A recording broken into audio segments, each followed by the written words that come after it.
Mabuhay! Ito ang Kwentang Ireland, A Day in My Life, Episode 1.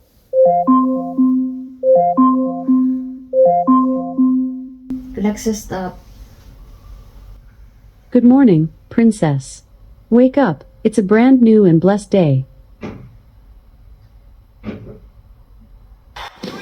Pinagpalang araw!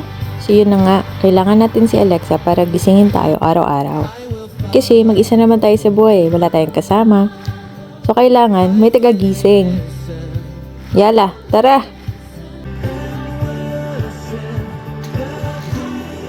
So yun na nga, kailangan nating buksan to para maliwanag ang buhay. Hala, alas 12 na pala. Anong petsa na? Gusto ko lumabas ngayon.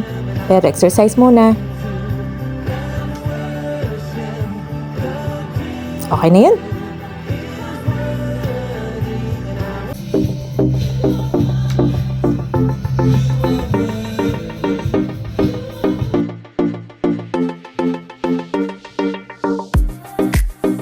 Okay, bago ang lahat, mag-toothbrush muna tayo.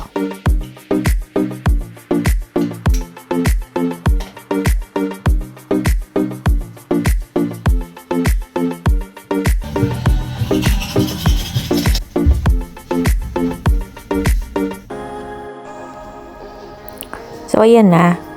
Siyempre, naligo na ako. Tapos, nag-ayos na din. So, konting suklay. Para mukha naman tayong tao sa labas. Ha? Pwede na yan. Tama na. Magugulo din yan sa labas eh. Okay, sige. Then, sapatos. Siyempre. Sneakers tayo today. Para komportable.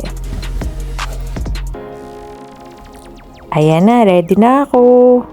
Labas na tayo. So, ito na yung building namin. Kailangan kong bumaba sa ground floor. Ayan, naka-shades pa. Hi! Mainit pa sa labas. I think may araw ngayon, kaya ako nag-shades.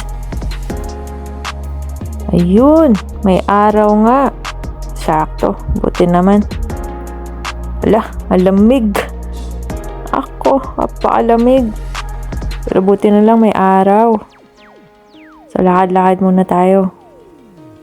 Dito sa Ireland, wala tayong car. So, kailangan natin maglakad. Papunta sa station. So, ayan na. Malapit na yung station. Yan, malapit yan sa station. Yan yung St. Patrick something.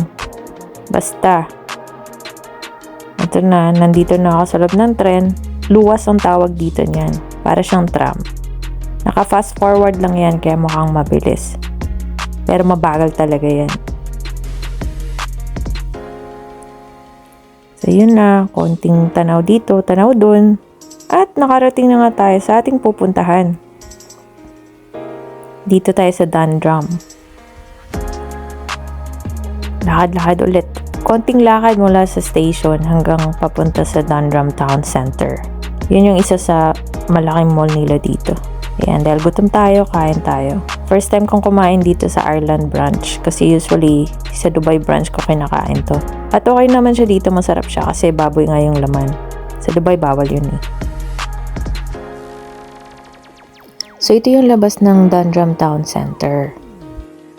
So, pagkatapos natin kumain, gala-gala muna tayo, tingin-tingin, at syempre, kailangan natin ng dessert.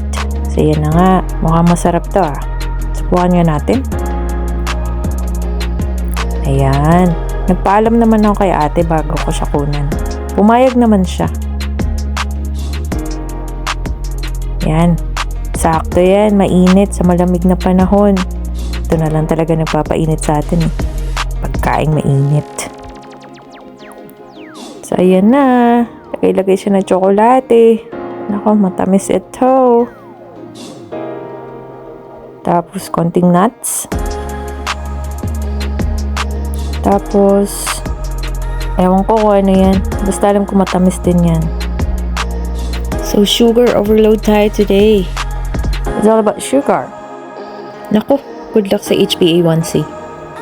Ayan na, excited na ako. Ayan. Salamat ate. So yan yung loob ng mall. Wala akong masabi sa mall eh. So tapos na tayong magpasyal-pasyal sa mall. Uwi na tayo. Gabi na. Actually maagi pa yan eh. Alas 6. Kaso winter kasi. Kaya mabilis dumilim. Yan na, nakauwi na tayo ng bahay. Alexa, I'm home.